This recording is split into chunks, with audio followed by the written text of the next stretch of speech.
اقیم الصلاۃ، نماز،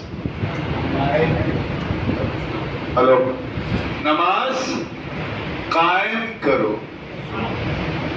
کچھ سمجھ میں آ رہا ہے؟ اپنی نماز کو اسٹیبلش کرو. ہندی میں کہا جائے تو اپنی نماز کو استھاپت کرو، قائم کرو. یہ تو آپ سبھی جانتے ہیں کہ نماز تو تحفہ معراج ہے. اور جوڑے جوڑے آپ لوگ آپس میں مسجد میں بہت بات کرتے ہو، اس میں کوئی ثواب نہیں، گناہ ہے، لیکن زور سے سبحان اللہ کہو گے تو فرشتے اپنے رجسٹر میں لکھ لیں گے. بس یہ دھیان رکھنا کہ اگر کوئی سنت یا نفل پڑھ رہا ہے تو ذرا زور سے سبحان اللہ رکھ دینا، وہ بھی دھیرے گئے. توجہ چاہیے. تحفہ معراج ہے، the gift of معراج.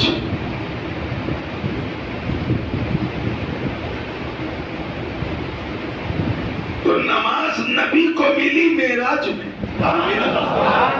معراج، اور نبیوں کی امامت معراج سے پہلے کر رہے ہیں. سارے ام ہانی سے چلے، براق پہ بیٹھے، اس کے بعد وہاں سے چلے جبریل کے ساتھ کعبے تک پہنچے، پھر کعبے سے جو سیر شروع ہوئی تو مسجد اقصیٰ تک پہنچ گئے. اور یہ بات ملا نے نہیں، اللہ نے کہی. سبحان الذی اسری بعبدہ لیلا من المسجد الحرام الی المسجد الاقصیٰ. پاک ہے وہ ذات جو لے گئی راتوں رات اپنے بندے کو مسجد حرام سے مسجد اقصیٰ. کبھی فلسفہ معراج بیان کرنا ہوا تو میں اس کے رموز و اسرار، اس میں جو چھپی باتیں ہیں وہ پیش کروں گا. ابھی صرف نماز موضوع ہے، اس لیے میں چاہ رہا ہوں کہ یہ بتاتا چلوں کہ آپ نے سنا متفق علیہ حدیث ہے کہ نبی ابھی مسجد اقصیٰ پہنچے بھی نہیں تھے، سارے انبیاء وہاں استقبال کے لیے کھڑے ہیں. حضرت آدم وہیں ہیں، جناب نوح وہیں ہیں، ابراہیم وہیں ہیں، اسماعیل وہیں ہیں، جناب موسیٰ وہیں، حضرت داؤد وہیں، حضرت شعیب وہیں، حضرت سلیمان وہیں، حضرت عیسیٰ وہیں.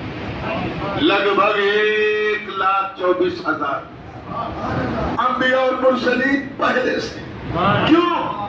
سب کو معلوم ہے امام الانبیاء، سلطان الانبیاء، ہادی جنت، ساقی آب کوثر آ رہے ہیں. واقعہ میں تفصیل میں جانے کا موقع نہیں ہے. یہ کس نے بتایا؟ حضرت موسیٰ کو کس نے بتایا نبی آ رہے ہیں، سرکار آ رہے ہیں. حضرت عیسیٰ کو کس نے بتایا؟ سرکار آ رہے ہیں. پچھلے نبیوں کو کس نے بتایا؟ سرکار آ رہے ہیں. ارے جب ہر نبی کا علم غیب ایسا ہے تو پھر ہمارے نبی کا علم غیب کیسا ہے؟ چلے ہو تم بات کرنے علم غیب کی. آئے، سب نے جگہ بنا دی، حضور نے امامت کے مصلی پہ. جیسے میں آیا تو آپ نے میرے لیے راستہ بنایا، حالانکہ بیچ میں کچھ لوگ ڈسٹرب کرنا چاہ رہے تھے چھوٹنے کے لیے. میں نے کہا ممبر پہ بیٹھ جاؤں تب مسافہ کروں، لیکن آپ نے راستہ بنایا، میں مصلی امامت تک آ گیا. ایسے ہی راستہ نبیوں نے بنایا. ابے جب وہ نبی میرے نبی کا اتنا سمان کرے، اتنا احترام، تم 4 کتاب پڑھ کر کے وہ اپمان کرتے ہو. راستہ بن گیا، مقام والے نے امامت شروع کر دی. ذرا سوچو، میں سوچ میں پڑ گیا. اے اللہ کے نبی، آپ پر میرے ماں باپ قربان. تحفہ ملا تھا معراج میں اور پڑھا رہے ہیں آپ پہلے کہاں؟ یہی تو میں بتانا چاہتا ہوں کہ مجھے یہ بھی پتا ہے کہ تو مجھے کیا دے گا، اور یہ بھی پتا ہے کہ میرا مولا مجھے کیا دے گا. جو ملنے والا ہے وہ نماز نبی پہلے پڑھا رہے ہیں. تو نماز تو حضور نے اسی وقت سے قائم کر دی, اسی وقت سے قائم کر دی. اور کس انداز کی تھی؟ جب لامکاں سے آئے واپس ہوئے, راستے میں حضرت موسیٰ مل گئے. پوچھا کیا لے کے آ رہے؟ 50 وقت کی نماز. حضرت موسیٰ نے کہا بہت زیادہ ہے, آپ کی امت نہیں پڑھ پائے گی, کم کرائیے. پھر گئے, اس کے بعد پھر لوٹے, 45 کرایا, تو یہ بھی زیادہ ہے اور کم کرائیے. پھر گئے 40 کرایا. اس طرح سے 50 سے 45, 45 سے 40, 40 سے 35, 35 سے 30, 30 سے 25, 25 سے 20, 20 سے 15, 15 سے 10. جب 10 ہوئی حضرت موسیٰ نے کہا یہ بھی بہت زیادہ ہے اور کم کرائیے. حضور پھر گئے, 10 سے 5 کرایا. 5 کرا کے جب لوٹے تو حضرت موسیٰ نے عرض کیا یا رسول اللہ سب یہ بھی نہیں پڑھیں گے. اچھا ایمانداری سے بتاؤ سب پڑھتے ہیں؟ حضرت موسیٰ کو پتا تھا کہ 5 وقت کی بھی سب نہیں پڑھیں گے. ان جماعت والوں سے کہو کہ جب موسیٰ کلیم اللہ کا علم غیب ایسا ہے تو مصطفیٰ نبی اللہ کا علم غیب ایسا ہے.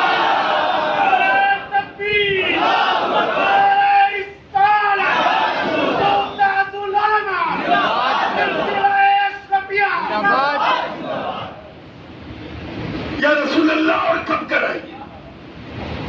حضور نے فرمایا نہیں, اب مجھے حیا کیا آتی ہے, آئی فیل شیم, میری غیرت گوارا نہیں کر رہی ہے. اللہ کے کرم نے 50 سے لے کر کے گھٹاتے گھٹاتے گھٹاتے 5 کر دیا.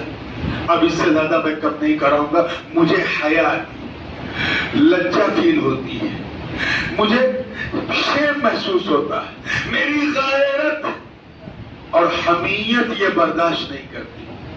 اگر آپ اجازت دیں تو ایک لکھنؤ کی اردو میں کھلا ہوا جملہ بولو. میں جانتا ہوں آپ نہیں سمجھیں گے لیکن ٹرائی کیجئے گا, ٹرائی کیجئے گا, ہو سکتا سمجھ میں آ جائے. توجہ, جہاں پر غیرت مصطفیٰ ٹھہر گئی, پھر دوہرا رہا ہوں, جہاں پر غیرت مصطفیٰ ٹھہر گئی وہیں نماز کی فرضیت بھی ٹھہر گئی. 5 وقت کی نماز ہی فرض نہیں, کیونکہ غیرت مصطفیٰ ٹھہر گئی. حضور نے 50 سے 5 کرایا مگر 5 کے نیچے نہیں کرایا. یا رسول اللہ سب نہیں پڑھیں گے. 50 سے 45, 45 سے کرتے کرتے 5 کر دیا. اب تو پڑھو. کتنی آسانی حضور کی وجہ سے ہو گئی, کتنا انہیں ہمارا خیال.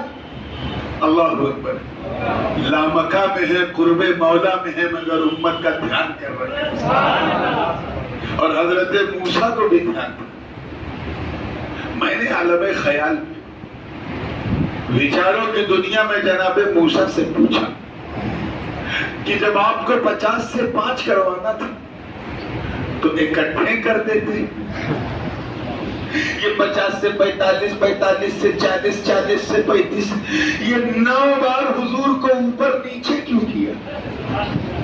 تو میں چاہتا تو اکٹھے کر دیتا, لیکن میں نے اس لیے 5 کر کے کم کرایا تاکہ نبی جاتے رہیں آتے رہیں, جاتے رہیں آتے رہیں, جاتے رہیں آتے رہیں. وہ جلوہ نور جسے میں نے کوہ طور سے دیکھا تھا, مصطفیٰ کی آنکھوں کے نور سے دیکھا.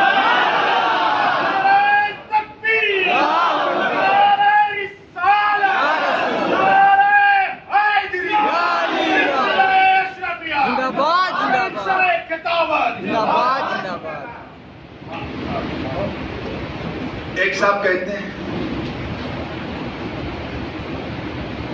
کہ اس واقعے سے پتہ چلتا ہے کہ حضور صلی اللہ علیہ وسلم کے پاس علم غیب نہیں تھا معلوم. پھر وہ کیسے کہ اگر علم غیب ہوتا، توجہ سوال پہلے پرشن سنیے، علم غیب ہوتا تو پہلے سے پتا ہوتا کہ اللہ 5 کرے گا. تو جب وہ 45 کرتا تو کہتے ہو یہ اللہ جب تو 5 کر دے گا تو 5 دے دے میں جاؤں. یہ 50 سے 45، 45 سے 40، 40 سے 35، 35 سے 30، 30 سے 25، 25 سے 20، 20 سے 10، 10 سے 5 کی کیا ضرورت. اس سے پتا چلتا ہے حضور کے پاس علم غیب نہیں تھا. یہ جاہل نے اپنی کتاب میں لکھا، اس الو سے کہنا کہ تیری اس دلیل سے، تیرے اس دلیل سے تو لگتا ہے کہ اللہ کے پاس بھی علم غیب نہیں تھا. پھر وہ کیسے؟ پھر اسے اگر علم غیب ہوتا تیری دلیل کے مطابق تو اسے بھی پتا ہوتا کہ 50 سے 5 ہونا ہے تو اکٹھے دے دوں. یہ اللہ نے 5 کم تو کر کے دیا. کیوں کم کر کے دیا؟ تو آواز آئی کہا سن، یہ 5 کر کے کم کیا اللہ نے، اور 5 کر کے کم کرایا رسول اللہ نے. کیوں؟ تاکہ سب سمجھ جائے کہ ایک بار نبی اللہ کی دعوت پر گئے اور 9 بار اپنی امت کے لیے.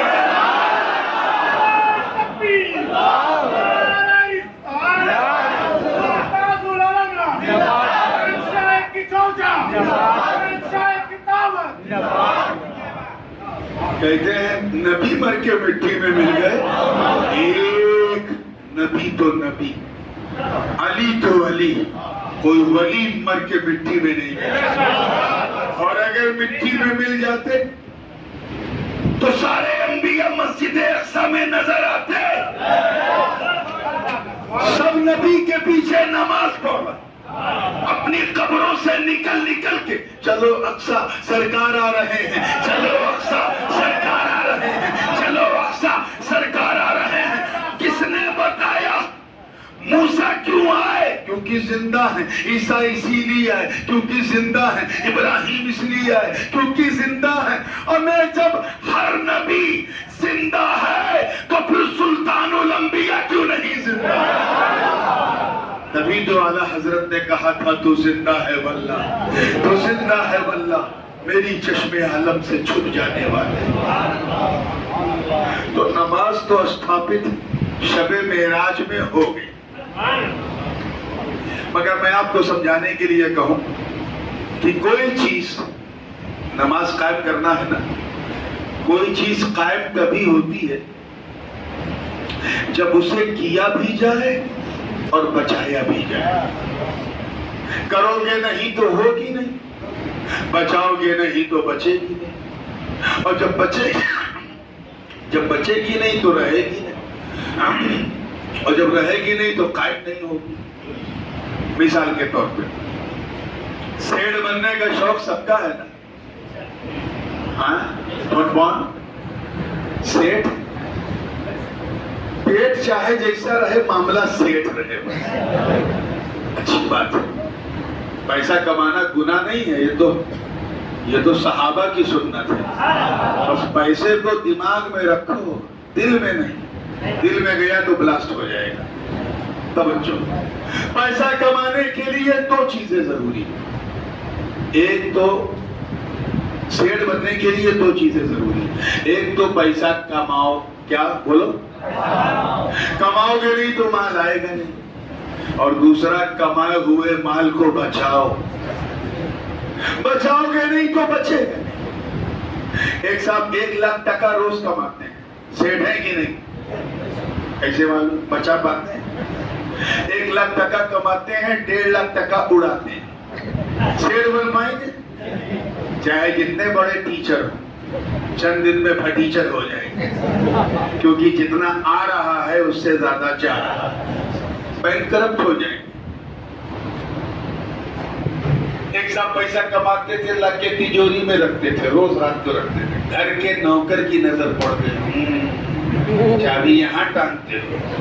وہ ڈالتا رہا، یہ نکالتا رہا، وہ ڈالتا رہا، یہ نکالتا رہا. اور سال بھر کے بعد جب کھولا تو اٹیک آ گیا، کچھ تھا ہی نہیں۔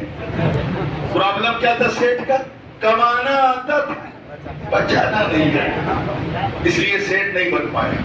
ایسے ہی نماز قائم کرنے کے لیے دو چیزیں ضروری ہیں، ایک تو نماز پڑھو، کیا پڑھو گے نہیں تو قائم ہی نہیں ہو، اور دوسرا پڑھی ہوئی نماز کو بچاؤ۔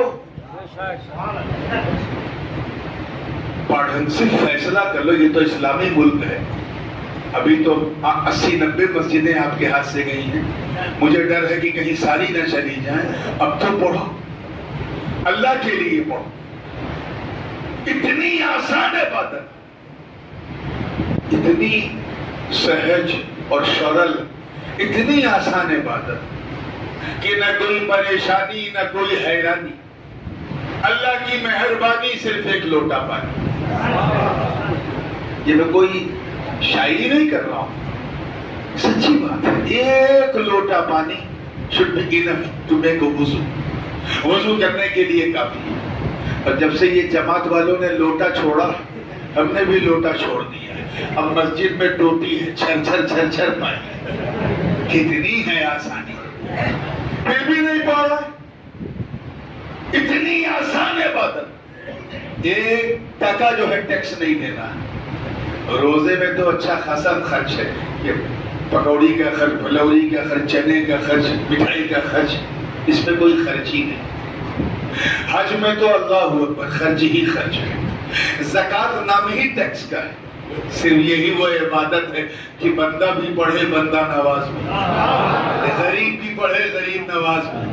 ایک ہی صف میں کھڑے ہو گئے محمود و ایاز، نہ کوئی بندہ رہا اور نہ کوئی بندہ نواز۔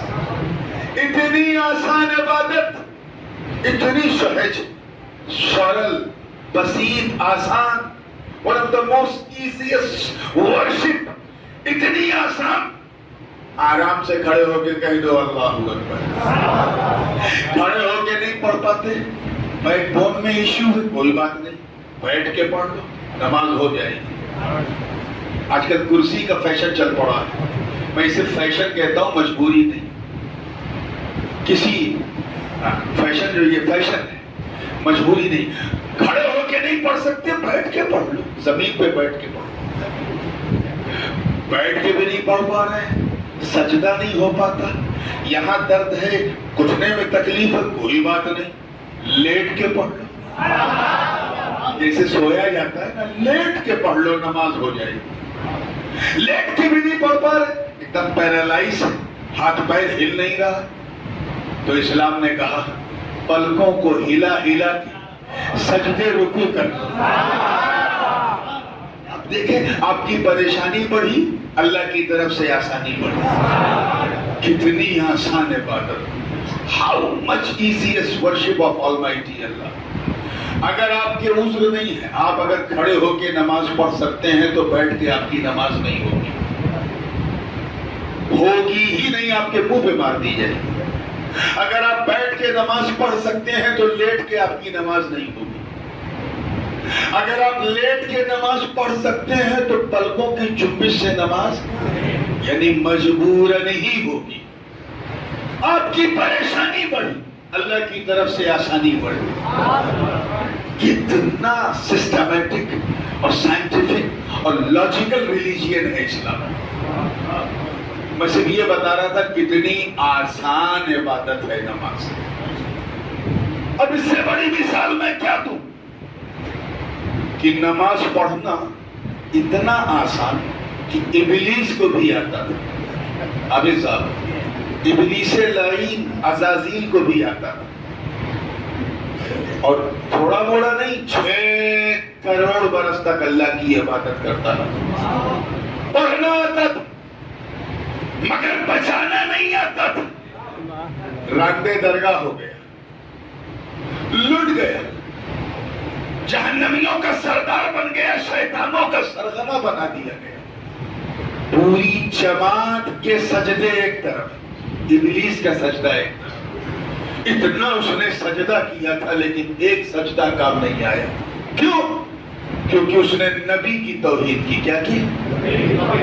اللہ تعالیٰ تعالیٰ نے فرمایا اسجدوا لآدم، آدم کا سجدہ تعظیمی بجا لاؤ، سجدے تعظیمی بجا لاؤ۔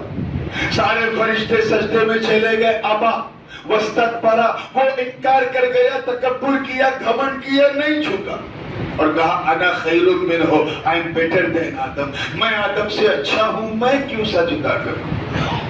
وہ یہ بھول گیا کہ حکم دینے والا کون، آدیش دینے والا کون ہے؟ گھمنڈ نے اسے نبی کی شان میں گستاخی کروا دی، اس کے گھمنڈ نے نبی کے لیے جھکنے کو تیار نہیں ہوا، اور یہی حال اس کے چیلوں کا ہے۔ ان سے زکوٰۃ کہو تو دیں گے، حج کہو تو کریں گے، روزہ کہو تو رکھیں گے، تبلیغ کہو تو کریں گے، اور نماز کے لیے شہر شہر، نگر نگر، گلی گلی، گاؤں گاؤں، گاؤں گاؤں کر کر کے پڑھائیں گے۔ اور جب ان سے کہو نبی کی تعظیم کرو، کھڑے ہو کے سلام پڑھو، تو یہ انکار کر دیتے ہیں۔ یعنی جہاں اس کا اقرار تھا وہاں ان کا بھی اقرار ہے، جہاں اس کا انکار تھا وہاں ان کا بھی انکار ہے، تو جو اس کا ریزلٹ وہی ان کا ریزلٹ ہے۔ بس طریقہ سے بدل گیا، اور طریقہ بدلنے سے کوٹ میں دھارا نہیں بدلتی۔ تم چاہے بندوق سے مارو تب بھی مرڈر ہے، پتھر سے سر پھوڑو تب بھی مرڈر ہے۔ طریقہ سے بدل گیا۔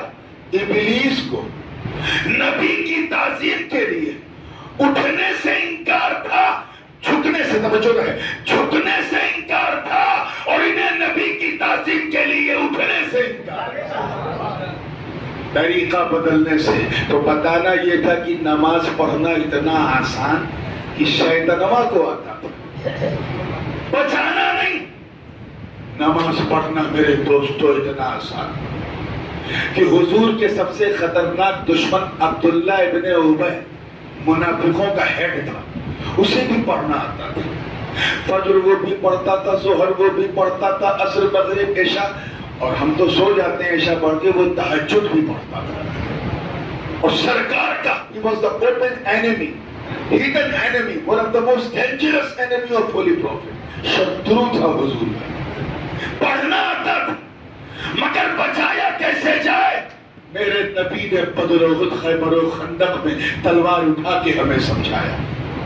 نماز پڑھنا تو اتنا آسان کہ منکرین زکوٰۃ کو بھی نماز پڑھنا آتا تھا، مگر اسے بچایا کیسے جائے؟ صدیق اکبر کے کردار نے ہمیں سمجھایا۔ نماز پڑھنا تو اتنا آسان کہ سبائیوں کو بھی آتا تھا، مگر اس کی رکشا کیسے کی جائے؟ حضرت فاروق اعظم کے بہتے ہوئے لہو نے ہمیں سمجھایا۔ نماز پڑھنا تو اتنا آسان کہ بلوائیوں کو بھی آتا تھا، مگر نماز کو بچایا کیسے جائے؟ عثمان بن نورین کی شہادت نے ہمیں سمجھایا۔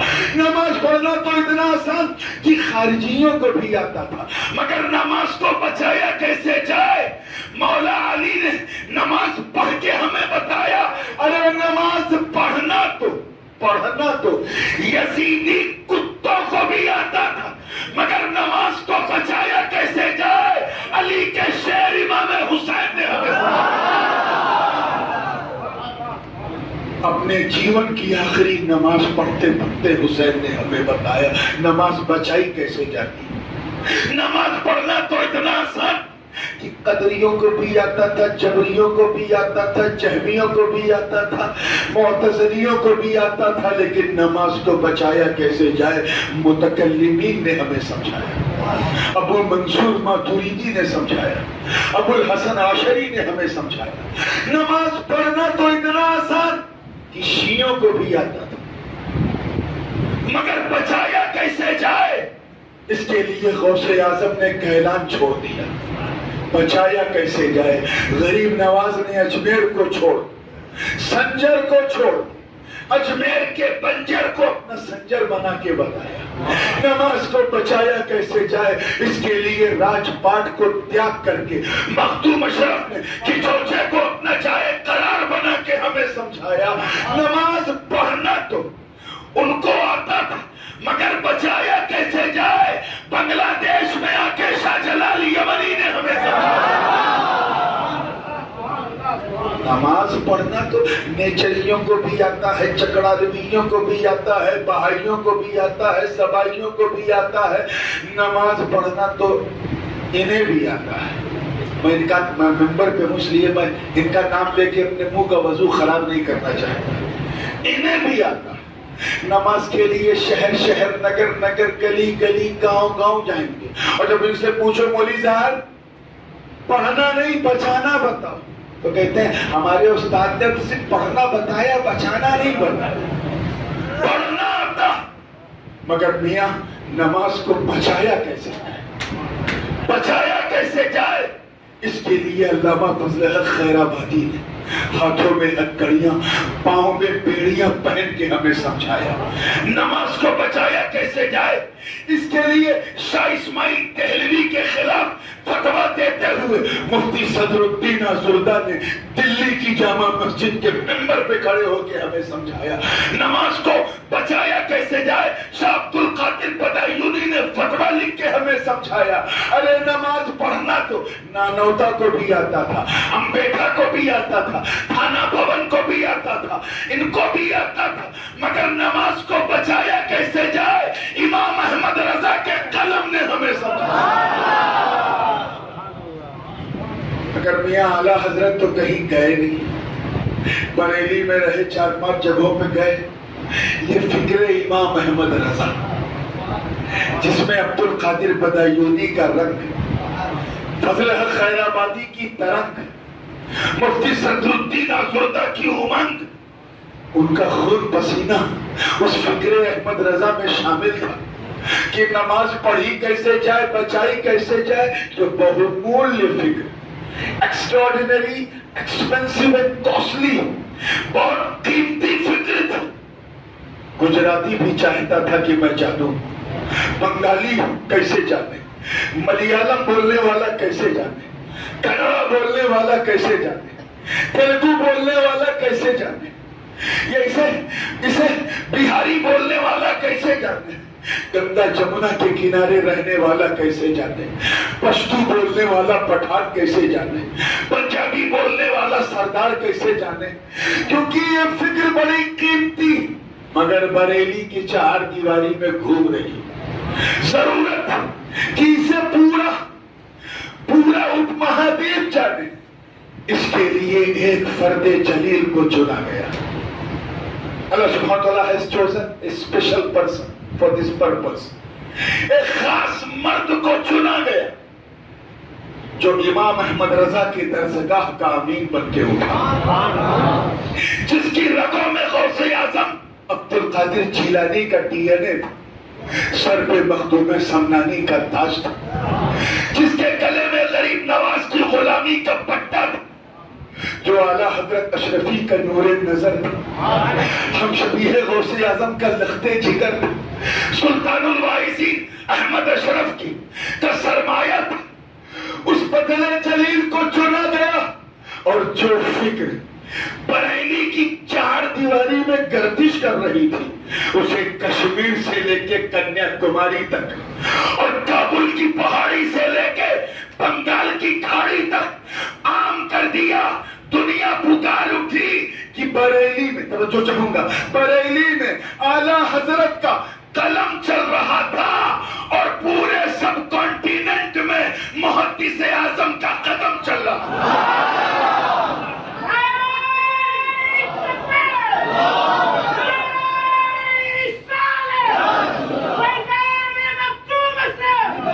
اس لیے میرا آخری جملہ، آخری لفظ، last but not the least, آپ یہ نہ کہیں کہ نورانی میاں نے ہمیں نہیں بتایا کہ نماز ہوتی کیسے ہے، بچتی کیسے ہے، تو میں اپنے دادا کا وہ تحفہ آپ کو دے کے جا رہا ہوں، اور یہ تحفہ رکھیے گا، میں نماز سے پڑھا لوں گا تو سنت قیامگاہ پہ پڑھوں گا، راستہ بھی بنا دیجیے گا، ٹھیک ہے؟ توجہ کے ساتھ میرا تحفہ سن، نماز ہوتی کب ہے، نماز بچتی کب ہے، سننا چاہ رہے ہو؟ آخری اگر ادھر منہ کر کے نماز پڑھے ہوگی، ادھر ادھر ادھر کرنا پڑے گا۔ استقبال قبلہ، لک ٹورڈز کعبہ، یہ ڈائریکشن اور قبلہ ضروری ہے۔ تو توجہ چاہوں گا علماء کی، کہ جب چہرہ کیا چہرہ کعبۃ اللہ کی طرف ہو تب نماز ہوتی ہے. سمجھو رہے جب چہرہ کعبۃ اللہ کی طرف ہو تب نماز ہوتی ہے اور دل رسول اللہ کی طرف ہو تب نماز بچتی ہے. تو اپنے چہرے کو کعبے کی طرف کرو, دل کعبے کی طرف کرو, تیری نماز ہوتی بھی رہے گی, بچتی بھی رہے گی, اور جب ہوگی اور بچے گی تو قائم بھی ہو جائے گی, اور جب قائم ہو جائے گی تو اقیم الصلاۃ پہ عمل ہو جائے گا. وآخر دعوانا الحمدللہ.